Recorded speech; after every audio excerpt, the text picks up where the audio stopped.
Hi, everyone. Welcome back to my classroom. I'm here with Roxy, who is training to be a service dog. Hi, what are we talking about today? I'm going to share with you about disability etiquette. What's etiquette? Disability etiquette is basically a fancy way of saying that there are a few things to remember when talking with or about people with disabilities. Oh, tell me more. The most important thing that kids can remember is to treat other people like they want to be treated, and to be respectful towards them. Like the golden rule?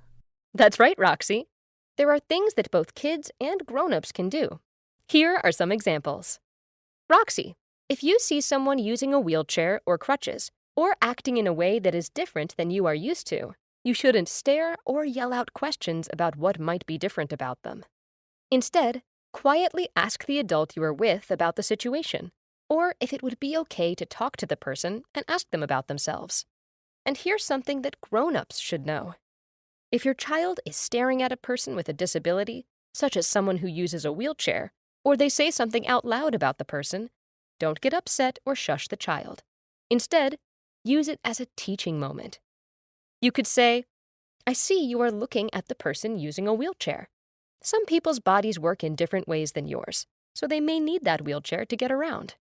I'm learning a lot, Miss Sanders. I remember the one time we were out at the store together and I told you, look, that person needs a wheelchair because they can't walk. I remember, Roxy. What did I tell you was a better way to talk about the person? You said to make sure to say what is happening without making guesses about what the person can do. So instead of saying that person needs a wheelchair or is wheelchair bound, I should say that person uses a wheelchair to help them get around. That way I'm talking about the person, not making such a big deal about their disability. Very good, Roxy. Remember, treat people the way you want to be treated. You wouldn't want someone yelling, "Look at that dog who doesn't know how to be a service dog yet." That's true. My feelings would be hurt if someone talked about me like that.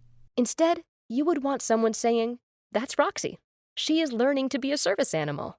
Yes, I like that way of talking about me much better. Right now, I want to introduce you to a man with a disability who is going to tell us more about himself and how to act around other people. Jesse Schwartzman works for the Heightened Independence and Progress Center in New Jersey. I am a person that stutters, so what happens is I'm trying to say something, it doesn't always come out as fast as I would like, as quick as I would like, in the right way, the right shape I would like. When it usually comes out is if there is a particular sound or a particular type of word that I have difficulty pushing out. It's usually S's, SH's, CH's. I'll be V's. I was a V. I tried to get a V word out, and it gave me a little bit of a tension on that. Jesse says one thing that people might notice when meeting him is his hand. I was born without a thumb and a pinky on my right hand.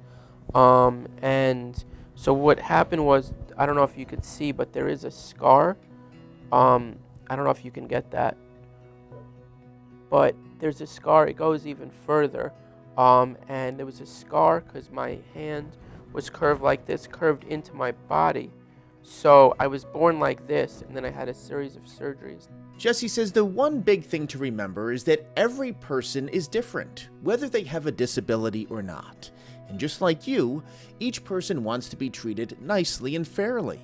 Jesse says sometimes when kids and adults see someone with a disability, they don't know what to do and make things awkward.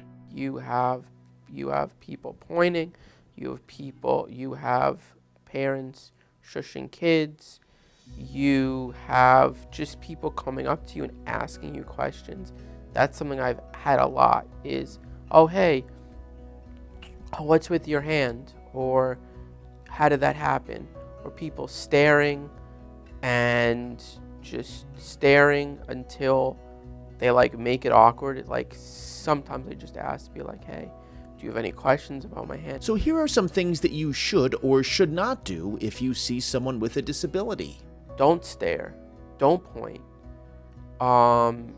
And personally, if you feel comfortable talking to me, then I'll talk to you. Remember, never interrupt someone who is speaking, or if they are busy doing something. And while Jesse doesn't mind people coming over to ask him questions, not everyone wants to be asked questions when they are out and about. Remember, each person is different. Another example, if Jesse stutters or his speech isn't coming out, he prefers if people try to finish his sentence for him. Although, here's the proper thing to do. If they are having a block, if they are trying to get out their words, don't finish their sentences. Just because you might see someone who does things differently than you do, don't think, oh, they need some help.